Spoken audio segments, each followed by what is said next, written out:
Alrighty, Mr. Gatekeeper here. Excuse me, I'm going to have to fire up a cigarette for this one.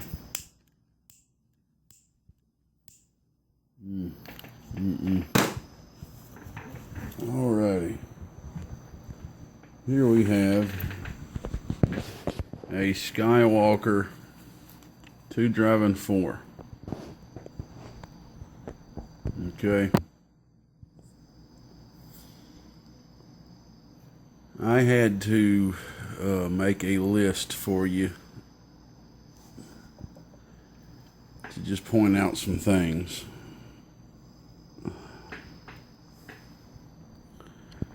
And I've had probably maybe around 7 or 8 Skywalkers come through my hands. I was able to get my hands on 2 brand new ones, a 2x4 and a 16 pill. And we had to end up gutting the 16 pill, Mr. 073. And he's done rebuilt that bad boy. And the 2x4, it was actually missing a screw on one of the transistors, and the weird thing about it is it never was drilled.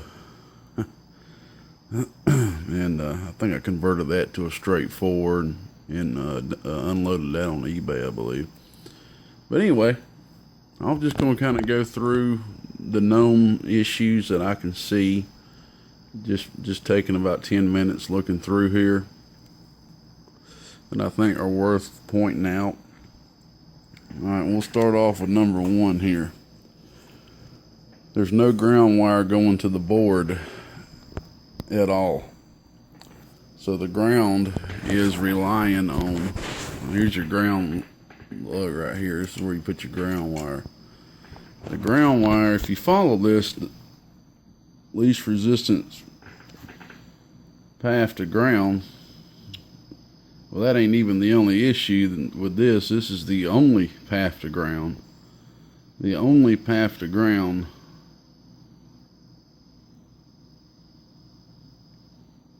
really for this power ground wire is the lugs on the SO239. Okay, that's it, because there's no screw holes. That's another one on the list. Excuse me, not screw holes. There's no screws holding the board down. Which, do keep in mind, while I'm pointing this stuff out, I'm in no way saying this is exactly how the amplifier came from the builder. It's almost impossible to say exactly how it comes from the builder, because people could have their hands in these amps. You know, it could have been through 20 users and people's changed this, that. But I've seen enough of these to know for sure what comes from the builder, like the 220 picofarad ceramic disc on the collector to ground, and a couple of other things. You pretty much know what the builder did for sure, but some of the other things you just never know. You know, just like, for example, these caps, he might not have put that in there, somebody else might have. So I try to stay 100% understanding of this. You see what I'm saying? And so at this moment, I'm not pointing any fingers. I'm just pointing out the known issues that I see right here. All right, we've covered the no screws. My flash just turned off. Sorry, I was wanting to keep that on, but looks like my device is overheating like usual. The 220 puff or picofarad yellow capacitors right here going from collector to ground.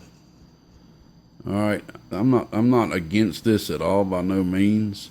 The only thing I have seen in the past, whenever I see this on the Skywalker, I just by habit take them off and throw a 120 picofarad silver dip mic, or, you know, for the driver section right here, 2 330s. But what I have noticed in the past, like when I took them off that 2x4 and I took them off another 5 pill, took them off an 8 pill, is all of them were not matched. I have not pulled them off yet. Just by my experience, I have not pulled them off yet, and they all be matching. You know what I'm saying? I'm not sure if they're 10% or 20% tolerance. Ceramics are usually 10% by default, and then they, a lot of them are 20%. You can find 5%, but those are usually more expensive type ceramic discs. But normally they're 10% to 20%. And like I said, I'm not against using them at all. I know many amplifier companies that use ceramic discs right here, because these usually are not going to be pulling a lot of load and getting real hot. But of course, I'm going to take these off and put 120s, and like I said, take them off, put 330s right there on the driver. So I've just noticed so far, and I'll check this one too, but so far when I've took them off, they've never been matched.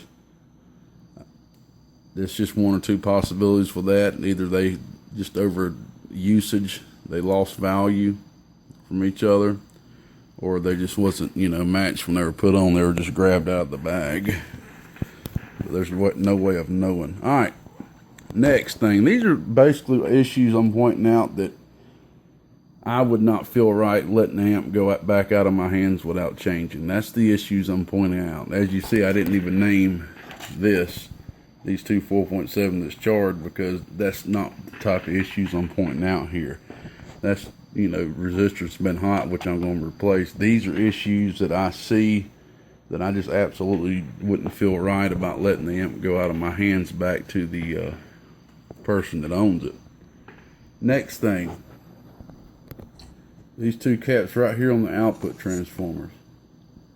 These are 1000 picofarad 100 volt capacitors. By very minimum, we use 500 volt silver dip micas right here. By minimum. These are DM15 100 volts, and I could almost guarantee you when I take these off and check them, they will be devalued. I don't see how they could not be. Because when these ceramic discs get hot, cool down over a period of time, they start devaluing. Or if a ceramic disc gets a load on it very, very hard, it can devalue instantly. I've seen it happen, especially on output capacitors. That brings me to the next thing. The output capacitor. Let me move this choke down. Now, if you take a look at the output capacitor, there is a DM15 120 picofarad output capacitor on there. That's another thing. We do not use DM15s on 4 transistor amps and up. We can use them on 2 transistor amps, no problem, even though I still try to use a DM19. When I say DM15, DM19, I'm talking about the physical size of the capacitor.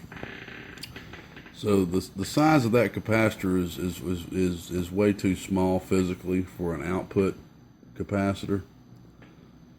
So I will be changing that for you, bud, and putting a little bit tougher cap on there, because that cap can get quite hot. You got to think that's loading the output of the amplifier. All right. Next thing is the 330 picofarad caps right here. The leads are a little long, as you can see. I'm going to take them off and check them out, make sure they match. If they do, I'm just going to shorten the leads and put them back on. No big deal there. Next thing I noticed, I actually didn't notice till the end. I don't know, it just didn't register in my mind, is there's no feedback circuits on the whole amplifier. Zoom out. There's no feedback circuits on the whole amplifier. You need feedback circuits. This all has to do with balancing this amplifier out, okay?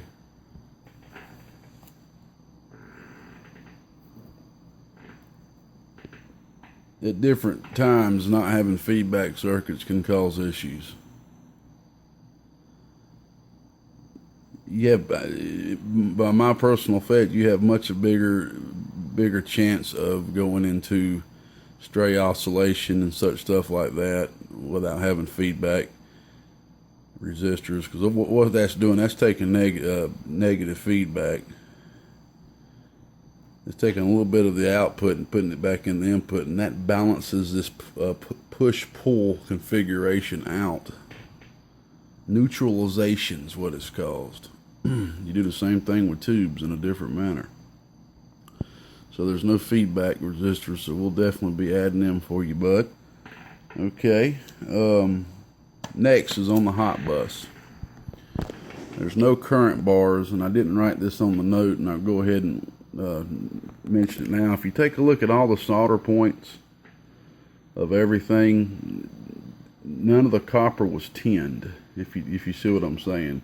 There's just a solder point soldering it to the copper. We like to tin our strips up to strengthen up their current handling capabilities, if you understand what I'm saying. Once you dump some solder on them things, it makes them to where they can handle a little bit more current. At least makes me feel better. And this hot bus is, if you take a look at the hot bus, okay, we got an 8-gauge wire here, okay? One 8-gauge wire coming in to the left side of this hot bus, okay? And you see that choke right there soldered directly where it's being soldered to. If you look all the way over here to the right to this lead, current possibly up to 50 amps, possibly, trying to go to this two-pill section right here, would have to travel on something paper thin to get there. And if you could take a look at this on an oscilloscope, I can promise you 100% you will see that this two-pill section right here is getting more current than this one. And I mean, it could be just a coincidence, but this is also where we have the blown transistor it's on this side. Okay, so I'm going to strengthen that up. I'll kind of go with whatever I feel. But I will definitely be adding a current bar right there to help with that, carry more current. And I will be tinning that whole bus up. I'm going to have to clean the copper off and everything too, and try to clean this box out a bit. Because it's an older box. It's been ran a good bit, and there's a lot of filter caps added in here. You know, I don't really like the way these wires are real long like this. You know, you try to keep your leads as short as possible, which I've not been the best about in the past, but I've gotten better with it as time go on. I had a 16 pill that was done this way too, exactly like this, to where 2 4 gauges come on one side of the bus, and he appeared to put about 6 or 7 caps on the other side, but left it unsoldered. So it was, you know, the other side down there was trying to pull all that current through something paper thin. And I do have some solid copper bus bars now that I'm going to be utilizing in the near future. Alright, let's go back right here. No feedback circuits. Alright. One thing I noticed, the transistor that's blown right here, the one that appears to be blown, there's an 18 ohm resistor. Now, one thing I've noticed about Skywalker in the past is he tend to like to use 18 ohm resistors for the bias resistors. Pretty much about everyone I've seen has had 18 ohm resistors in them. I just by habit usually change them all to 10 ohms. But this one has 10 ohms in there, except this one for some reason. I don't really understand why. There's a possibility. I would say that, you know, this transistor blew and the person tried to put that resistor in there replacing the one that blew, but the person that owns this box is local. And I asked him, I mean, he said he ran this box till it quit working and he unhooked it and that's it. So for some reason, this resistor on the far side right here has an 18 ohm resistor. Look at that. The back end just came right up. And that's another thing that I noticed. It looked like that some of the parts, it might be some more silver type solder used just by the way this looks. I typically like to kind of pull on some of the connections and make sure they're all soldered down pretty well, just like that. But it's all good. We'll get all that straightened out for you. Another thing I noticed, there's no protection on this fan, which would be no problem if you're just running this in a mobile. But if you ever tried to hook this up on an unregulated supply, you would 9 times out of 10 probably fry this fan. It's just a 12-volt fan, it appears to be. Yeah, it's just a 12-volt fan. 0.6 amps. Appears it probably spins pretty well. It's good and dusty, so this amp's been ran, man. Somebody's got some good use out of it. But so I'm gonna throw some protection on there, at least a 4.7, maybe even a 10 ohm resistor. Might even throw a regulator on there. We'll see. Just kind of go with the flow. I found a couple of solder beads too. Let's see if I can get this utensil here. There's one right there on that strip, man. Right there. I always try to look out for them too, to get all them up. But I think that's about it on the list, man. The input balancing resistor and the output balancing resistor are both blown. Usually these are going to blow right here just by an excess dead key. We talked about that on the double L. But you're going to make sure your dead key's at a good level. This go around. And I went through all the problems that I've seen. Get some screws in this thing too. I can tell that I'll figure it out, man. We'll get some screws in this thing. Had an 8-pill once that was in a 16-pill case, and it wasn't screwed down either. I think a lot of times these boards are cut. They're, you know what I'm saying? They're cut to fit in here. Like you can kind of see with that, the way it's cut right there to go through. And then that hole doesn't appear to be lining up with anything. So even if I have to, we'll get some number 4 screws drilled. Just enough to get this thing held down good, man. Because right now it's, I can lift it up and down. You don't want that. You don't want that at all. And I did talk to you about possibly changing these transformers out to 1.5 inches. I'm just going to kind of go with the way I feel on that. We definitely can do it. It'll definitely, help a bit. For sure. Especially being a 2 driving 4. Alright, man. I'll put a little twist on this thing. Put a little work into it, and we'll be back. Old gatekeeper out here in northeast Georgia. Alright, Mr. 529.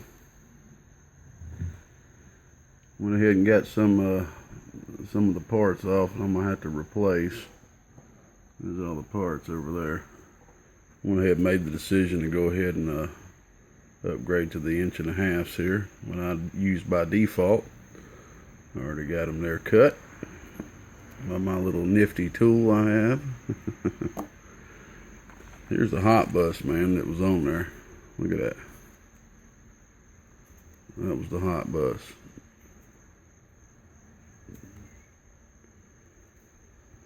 I like to go with a little thicker if I can. So we're going to put you a nice hot bus on there, man. I already got you a replacement transistor right here. This one matches up to these 4 as close as I possibly can match them with the used components that I have here right now. And another thing I didn't point out in the video, there's a 1/2 inch transformer here. Whenever I'm using 2 transistors, I like to at least use 1 inch on the output. Just personally. I mean, I've seen people use 1/2 inch on 2 like this, but makes me feel better. I've cleaned the board a bit. I'm gonna clean a bit more right here. Just makes me feel better, man. You know what I'm saying? Get some of this dust off here. I'm gonna clean a little bit more in this area right here. I took the 100 ohm 3 watt off. I'm gonna throw my default 5 watt on there like I normally do. And we're gonna retune this whole lamp for you too, man, because after I get these transformers on here and change a few other things, it's gonna need a good retune. Just also make sure it's all tuned good too. So alright, man, I guess this is a pretty much a rebuild. Another thing I noticed, man, the keying circuit, There's no electrolytic on this keying circuit. I honestly don't even know how that thing was keying, man, and not chattering.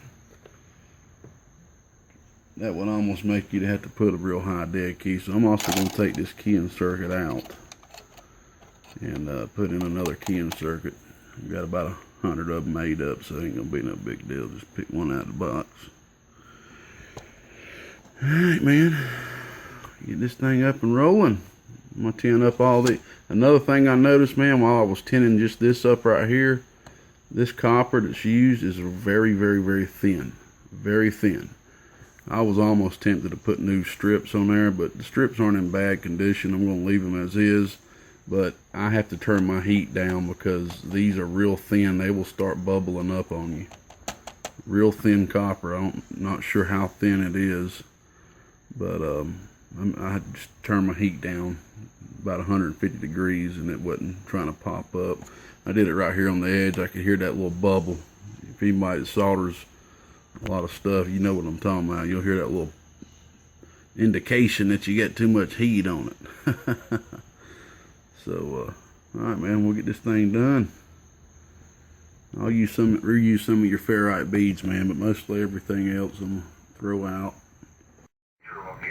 Alright, big brother, we about to start doing some soldering. I got your hot bus on there. And I know you didn't ask for it, man, but I went ahead and cleaned this board up, big brother.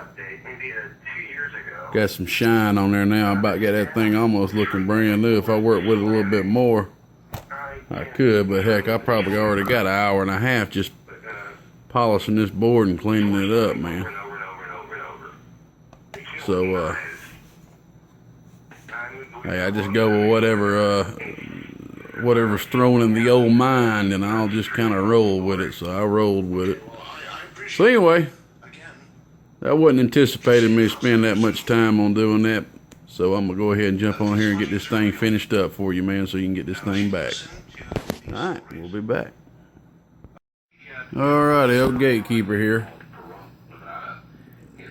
As you remember earlier, I was talking about these ceramic discs right here, these 220 picofarad. I don't know if they're 10% or 20. But I was it ranged correct again. Here we go again. These are not matched, and they are decently far from each other, that more than I would like them to be. And I kind of just want to demonstrate that now, and then show you the caps that I'm going to be putting in their place. Okay, sorry about the mess. I'm going to try to demonstrate this by holding it right here on my neck. All right, here's the first one.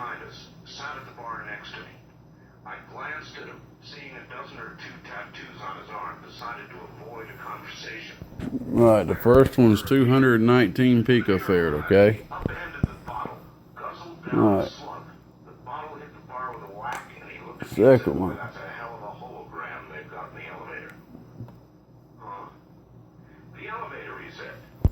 Second one's 222 picofarad. Not that far from each other, but I thought you were a local. This ball has a hologram of a beautiful woman dressed in old-fashioned clothing. It's in the elevator, man. It does look real. I told him that I'm a local. I also asked him. Next one is 211 picofarad. He looked at me strangely, drank his beer, and left. A few minutes later, he returned to the bar. He looked upset. "You're right," he exclaimed. "There is nothing in the elevator." Walked back toward the elevator, and I never saw him again. Alright, next one's 217. There are many strange tales from the hallowed ween halls of the Mizpah. The most popular tale involves the murder of a pretty young lady on the 5th floor of the hotel. Alright, next one's 213 picofarad. That's according to the assistant manager now of the Mizpah. And the last one, Caught with another man by a man who was madly in love with her. He stabbed 223 picofarad, so 224. See, so they're not all matched. She resides on the 5th floor. They're a little bit away from each other. She's Now, let me demonstrate the ones I'm putting on here to show you how They're all identical. Visitors to the Nisball claim they've seen the Keno board. They're 120 picofarad caps, but I have them matched to 118. There's the first one. Haven't been connected to an electrical source for Just years. gonna put that in a pile with the yellow ones. Claim she can be heard at night, moaning and walking about the floors. She's been known to carry Second on a one, conversation with people. you'll see it flash one number off and on as I hook them up. Crown Mountain relates a story about the lady in red that occurred to her son Stuart when he was working at the hotel during its reconstruction. That's just for me moving the actual connector, the alligator clips. Alright. Two of my sons work after school at the Nisball, helping Third one. move walls and do general construction work. Stuart was 14 or 15 years old at the time. I've already hooked these up and they all was 118 when I hooked them up. That's what I'm saying when you're dealing with capacitance. Just the actual alligator clips themselves can actually throw it off a simple picofarad. Just like that one. 117, 118. And also this does float a little bit. I zero it out sometimes. Just like right now, see how it's -1, it's then floated down a little bit or whatever.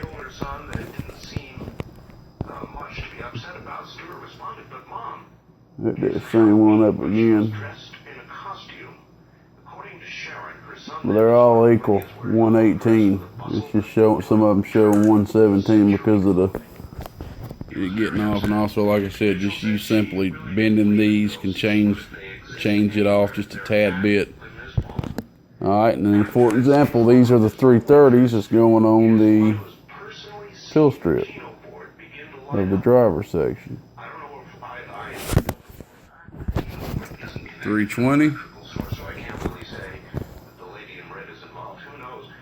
they left a wire or two connected to some source by accident. And it says she's heard that the lady in red will steal 320. the shoes are red. See, that's the way you want your caps. You want them all matched. You want every single capacitor matched, just like these 1000s. They're matched. Every single capacitor I use, I match ahead of time. And good thing about it, all these 120s, you know, I spent about 6-7 hours one day, long day, on them, and you know, matched about 300 or so of them, or 300-400, maybe more. And like I said, right before I did the video, I hooked all 4 of these up out of the bag to double check them. They all equal 118 picofarad, and once I do the video, of course, it's gonna want to flow down a little bit. Usually I'll just kind of zero it out like that to start. I've been using this little cheap capacitance meter here for over 4 years, and I've never had an issue. When you're dealing with tuning and such stuff, the capacitance meter pretty much is more of a reference meter in a sense. As long as you do your whole session at the same time and not read capacitance, write it down and come back later when it could be zeroed, you know, it could be off a bit or whatever to throw you off. Alright, I just want to show that real quick. We're getting a little bit further along with it, and I'll be back. Yeah, I want to show something real quick here. Alright, here is the capacitor that was on the output of the whole amplifier. This is your output tuning cap.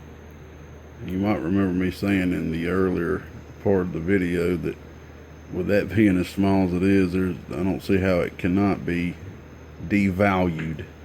When I say devalued, again, these silver dip micas will heat up, cool down, heat up, cool down, heat up, cool down. And if they're not big enough and can handle the load, they will actually begin slowly devaluing or quickly devaluing to where they'll start losing their capacitance. When that happens, then your box becomes out of tune. Now more reflects in. What happens when more reflect gets in? You pop a pill. And then it looks like that's exactly what happened with this. So let me demonstrate. This is a 120 picofarad capacitor. Look what it's reading out as. 67 picofarad. 67 picofarad. So yeah, I can almost say without a doubt that's what blew that pill. I'm gonna try to show you this right here if I can get it on camera. 121, you see it? That is a 120 picofarad cap. 121. That one means add 1 0. 1 2 0.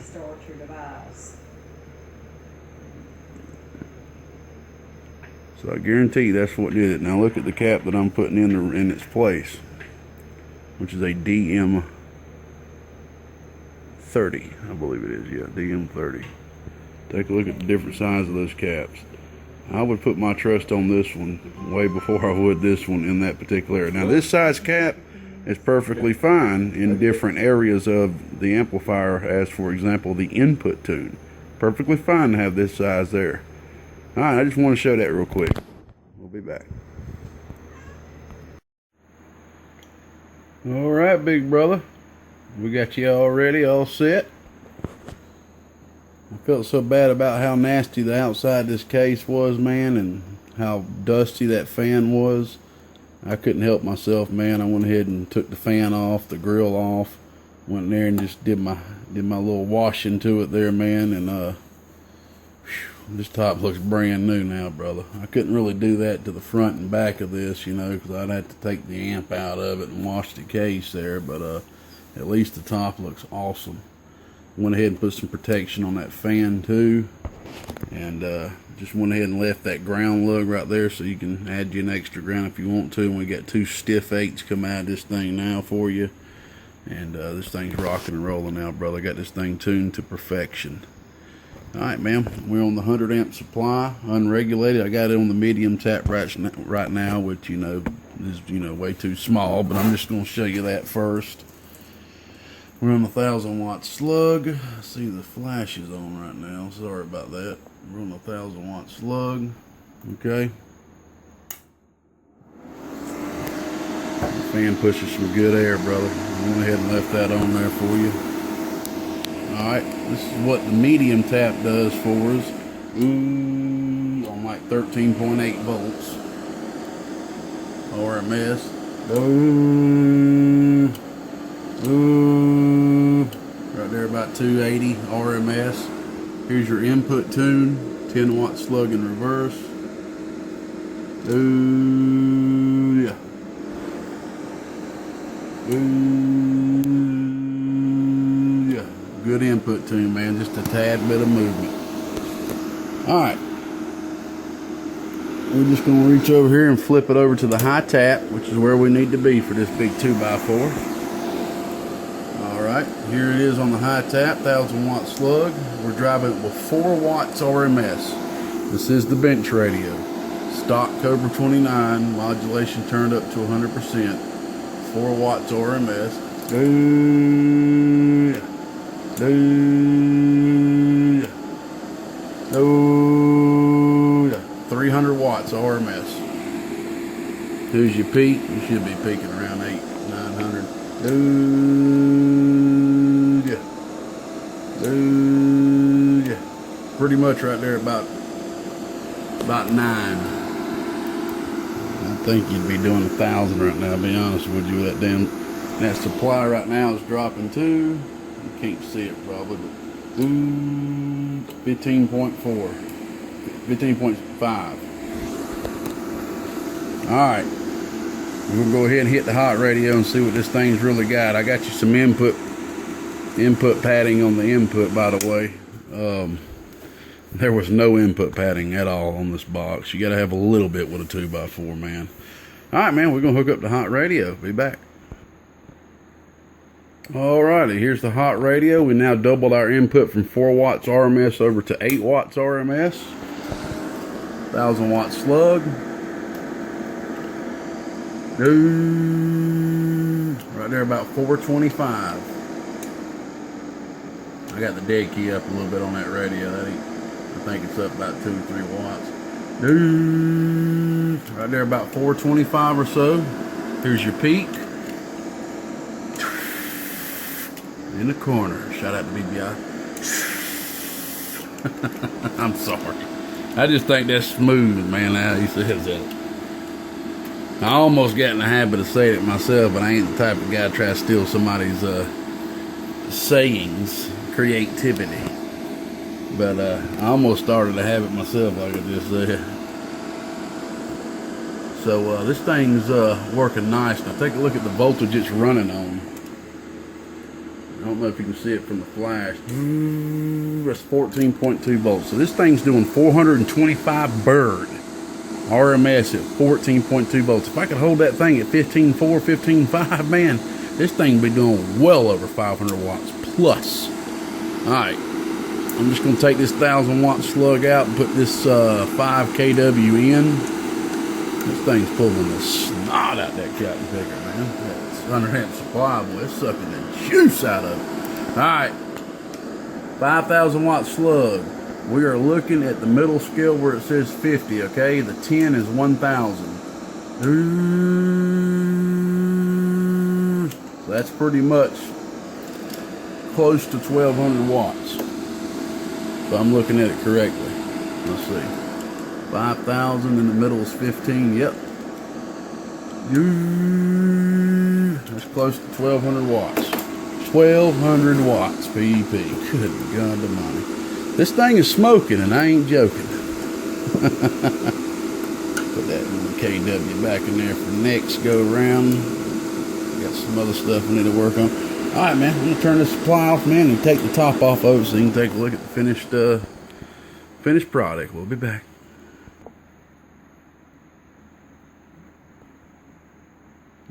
There she be. I found out one more thing when I got done with it. The non-Teflon mini coax that was being used was shorted out, and I think it was done by the heat. I went ahead and just put you a 6800 microfarad electrolytic in there for you, since there was some on there. Now this bolt, man, I could not get this bolt off. I was going to get this bolt off and put a remote plug here and drill another hole over here. But man, I don't know how he got this bolt on here this tight. So I thought I'd just leave it on, give you an extra ground, and just went ahead and did the power wires that way, man. Put that stiff 8 gauge right in the middle of that hot bus. And so that power can be distributed equally. So that's right in the middle. We got a current bar all the way through, a 14 gauge current bar. This power will be equally. Flash just turned off. Device is hot as heck. Needs to cool down, it says. Anyway, so the power come here. These are dual 16s. Normally, the default most you'll see is 116 on the back of the transformer. There's absolutely nothing wrong going bigger, but you know, I just kind of go with the flow. So instead of 116 gauge wire be on the back, we got it splitting off into 216 per each, one per each transistor, okay? And so that's how we got that going on, man. So we got this thing individually tuned out for you, man. And she's smoking, man. Like I said, she's smoking, and I ain't joking. We got this board all cleaned up for you, man. It's kind of hard to see the shine the way it's sitting right here. When it's sitting over there, you can see the shine, but this board is shining now, brother. I went there and polished the whole board for you, man. I wasn't gonna do that, but hey, man, like I said, I go with the flow, I go with my gut, and that's what I do. 2 driving for a Skywalker, now a gatekeeper rebuild. And oh yeah, I'm gonna walk over here, man, and show you something over here with the parts. Ugh. Alright, so here's all the parts that came out of it. Alright, here's something I found. Look at that. So that cap wasn't even working, man. It was just kind of sitting in there, you know. It was already disconnected. Here's the coax right here. I don't know, this might be some RG 178 maybe, I can't remember. But it's non-Teflon coax. The reason why we use Teflon coax is the way that we solder these down on the board to hold it still, make it nice and neat, keep it out of the way of other things. we like to get that ground part of it soldered to the board. See, this is non-Teflon, so once this thing gets hot, right there near the end, the center conductor here can easily melt onto the shield, and I guess that's what happened. So I don't know, man. This thing had a few things that was up with it, and I can't really pinpoint which one blew that transistor for you, man. I thought it was going to be the cap on the output, but heck, man, this would have easily done it too. So I don't know. I don't know. Alright, brother, we'll put all this in the bag. I don't think you want them back, but if you do, you can have it all back. Mr. Gatekeeper out here around the northeast end of Georgia. Anything like this you need done, give me a shout. I'll do my best. That's all I can do. info@gatekeeperamps.com. That's the new email I'm starting to use. I'm still receiving, emails from the other. I'm a little backed up. I'm going to go ahead and let you know now. Mr. Gatekeeper's going on vacation, leaving this Saturday. Feel good enough. I got my close relatives are going to be staying here, so that's going to make me feel safe with leaving a house like this. So I'll have a whole family still here. So I'll be able to go and try to enjoy myself best I can. And I'll be doing what I do every year. I'll be bringing an Antron 99 with me, a little barefoot radio. Taking that joker right there on the shores of St. Augustine, Florida.